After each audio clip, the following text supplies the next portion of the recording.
Okay, they're both. I mean, hopefully, we have. It's a big industry. We can have both types of games, Sure. right? Sure, absolutely. So this is the new game from Fulbright, and it takes place on a sort of, I guess, derelict, is that the right word? A space station. Sure. And it was a game that I saw some footage on the internet a few months back and immediately stopped watching it because I didn't want to spoil it for myself. And yet here you are spoiling it for everyone else. Well, they're opting in, right? I'm not forcing it on anyone. But yeah, this game is super, super interesting to me for a bunch of reasons that I think we'll get to later in this video. One of which is that this is a fictional universe, obviously, right? Like, this is the far-flung future of the 2080s. Sure. It's the 80s. I love the 80s. I know you do, Phil. Yeah, of course. And that's really interesting to me because I really enjoyed Gone Home, but one big difference is Gone Home was very much about realistically depicting a time and place that existed, essentially, in real life, right? More or less. Like, the people were fictional, and some of the schools and stuff were fictional, but it was mostly real. This game is interesting in that it has to envision this future. So whereas every item in Gone Home, I guess, was very realistic and built this world in that way, everything in this game is full of everything in this game is full of sort of tiny secrets that unveil more about this universe. There's a whole lot of fascinating world building at work here. Yeah, absolutely. I mean, I remember part of what was so cool about Gone Home was that there were all these like references to a time period, that there were like very specific things that they were trying to evoke. So trying to do that in a fictional world, in a future fictional world, is certainly a very different challenge, it feels yes, like. yeah, and it's something I spoke to them a little bit about. It's so let's talk about this a little bit. This is one of the other, probably the biggest difference from Gone Home, which is that there are characters in this game, sort of. Yeah. I mean, there are definitely characters in this game, but they're 3D polygonal models of characters that move around and talk to one another. In a sense. Now,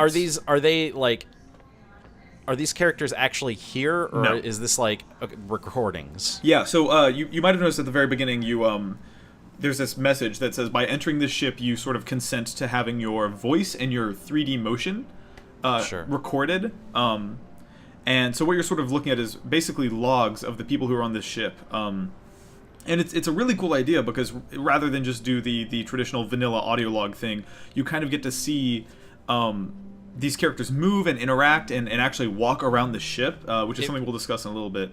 It reminds me a little bit of how Everybody's Gone to the Rapture does it, with the main difference being like it looks like the characters in here, those polygonal models, are a little bit more recognizably human, in a way that like the weird light creatures in Everybody's Gone to the Rapture aren't. So I feel like I might like it a little bit more in Tacoma, but it's hard to say. Yeah, it's a little bit more grounded than what you see in Everybody's Gone to the Rapture. Here I am exploring a bathroom. Yeah. There's where you put your refuse. There's some anti-nausea. You've never been in one of these, so... No, I've never been in either type of bathroom. Yeah. Spence toiletries here. Perfect. Got this. And you can basically examine anything in the game just like you could in Gone Home. You'll probably need that to solve a puzzle. Yep, the toiletry puzzle. Cinnamon toothpaste? That's gross. The future is weird. I don't know what to tell you. It's a strange time. Oh, oh, hello. So that is... Oh, so there's robots. There is a sanitation drone that scared the bejesus out of me, so I threw some toiletries at him. Oh, and then you threw him. That's rude. Well, you know, emergent gameplay. I don't know what to tell you. I guess. But yeah, the brunt of this game is sort of grabbing objects and like observing them. And I don't know, it's something that I found pretty satisfying in Gone Home, although I probably didn't look at everything in that game, but in this game, I just feel really compelled. I spent a while in Gone Home trying to gather everything in the house I could and just like throw all of it into the entryway. Well, you're really going to love this game because they've expanded on the physics-based piling stuff up in a hallway gameplay from Gone Home by making this a setting without gravity. So all of a sudden it's almost like that old Wii game Elebits. Like throwing stuff around in this game is so satisfying because it's all bouncing off walls. There's a moment definitely later, you want to bring up a reference that people will really get. So like Elebits, yeah. Yeah. Classic. No, like for example, it's not in this video. It's from a little bit later in the game, but I found a medical bay that had some gloves in it, and each finger on the glove was like articulating the same way it would in space. Like it was this wobbly floaty, like realistic depiction of how a glove would behave in a zero That's gravity cool. setting. It was cool. I brought it with me all the way to the end of the game. Let me ask you this. One of the things about Gone Home that was interesting is it was this very normal setting, and there was like a weird sense as you're exploring, like, oh, something's not right here. There might be something supernatural, but Yeah. that was really just kind of the game messing with you. A derelict spaceship is a much creepier setting than a home that's been abandoned. Right. In my opinion. And it seems like it would be harder to avoid something weird having happened here. Do you get the sense that this is more of like an actual, like, some shit went down beyond just like human drama?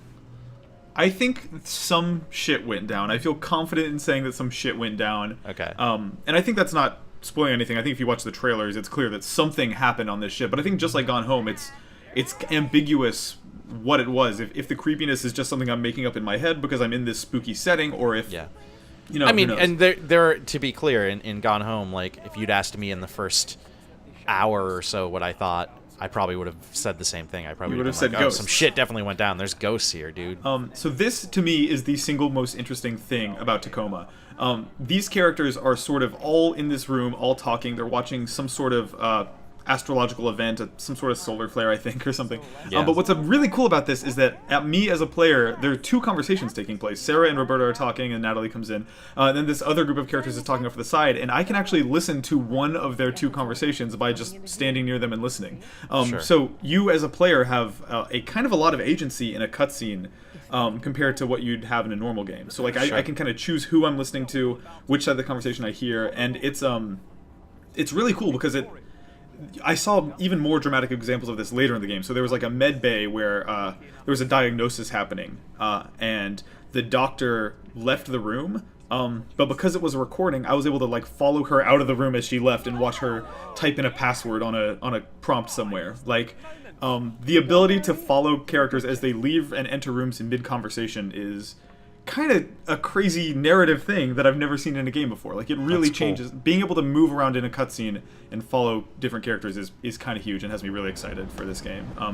But yeah, that's a look at Tacoma, and I'm sure we'll be seeing and hearing more from it shortly.